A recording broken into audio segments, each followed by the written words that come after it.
Мына мен қасындағы күрке тауықтардың жасы 4,5 айдан асқан, 5 айға жуықтап қалған. Жақында бұлардың бәрі союға кетеді.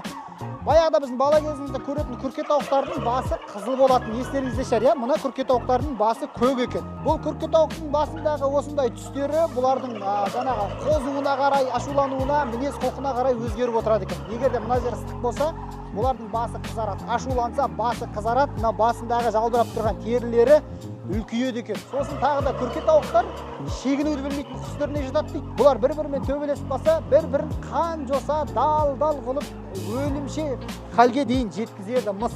Мінекей күрке тауық туралы осындай қызықты ақпараттарды біле жүріңіздер. Біздің келгенімізге ризасыңдар ма? Лайк бассын ба? Давайте сендерге лайк басыңдар деп жатыр достар. Лайк. Күрке тауық туралы біздің шығарылымды күтіңіздер.